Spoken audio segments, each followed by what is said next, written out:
my channel. My name is Holly. This is She Reads. Today we are going to be going through my November TBR. And I just want to start off by saying that I am sorry for the quality of this video. I am filming this on the same day that I filmed my October wrap up. And if you watch that, you will know that it is like storming and really gross and dark outside, and I use only natural lighting for my videos.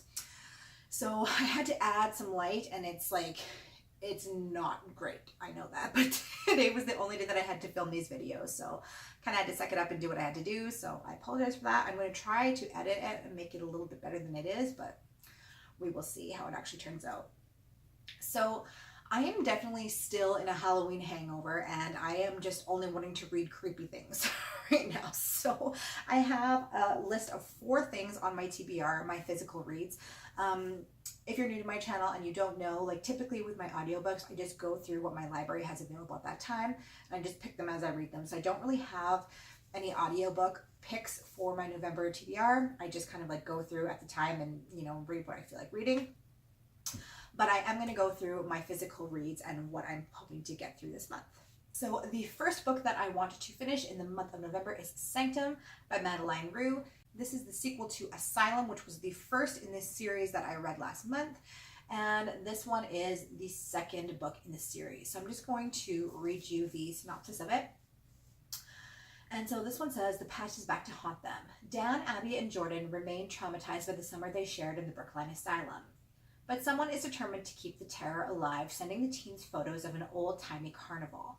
Finally, Dan receives a list of coordinates pointing to abandoned houses in the town near Brookline, and he is convinced that the only way to end this nightmare once and for all is to follow the trail. But when Dan and his friends arrive under the guise of a prospective students' weekend, they discover that the carnival from their photos isn't just real, it's here on campus, and that's just where the terrors begin.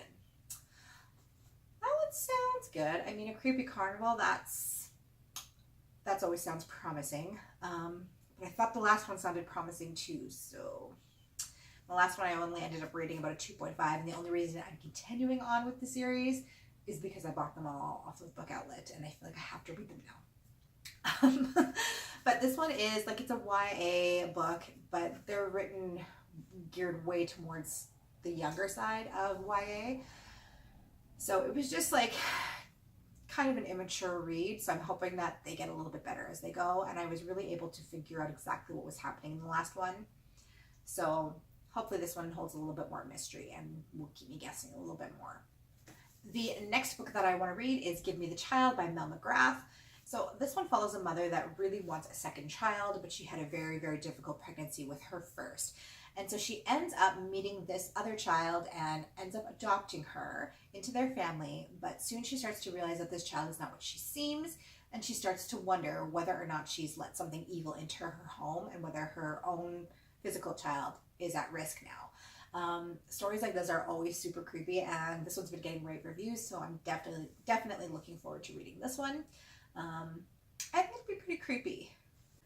The next creepy book is I'll Be Gone in the Dark by Michelle McNamara. It follows the hunt for the Golden State Killer.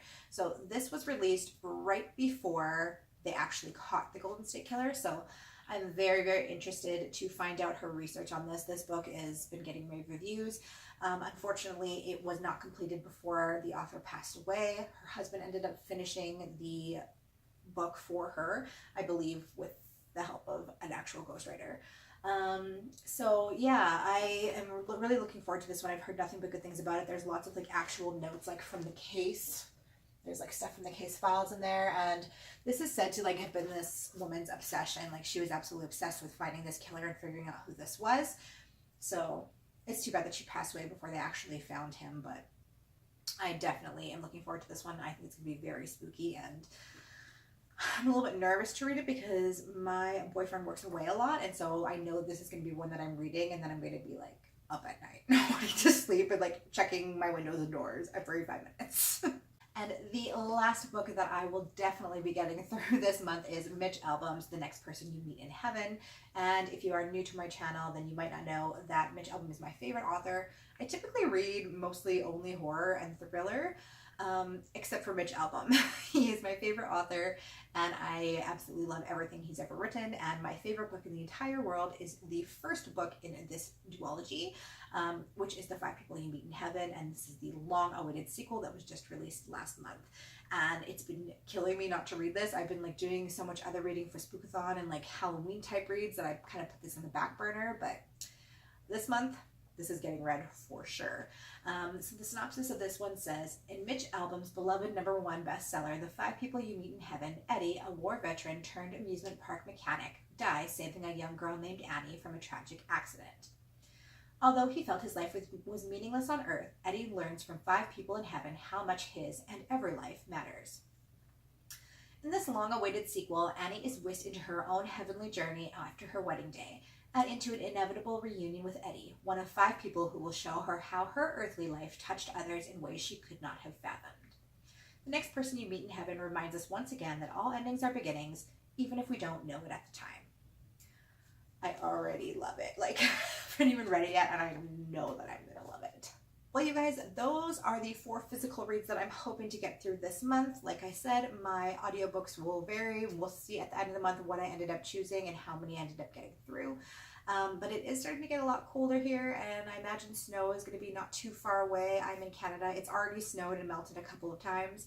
But yeah, especially with this rain and it's cold, like that might even turn to snow overnight. And I typically listen to audiobooks when I'm going for walks in the afternoon with my son. So when it starts to get super, super cold out, we won't be going for as many of those walks. So my audiobooks will probably dwindle quite a bit, because that's typically when I listen to them the most. But I will keep you guys posted, and we will see what I end up doing in my November wrap up at the end of the month.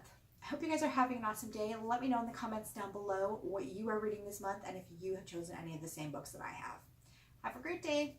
Bye.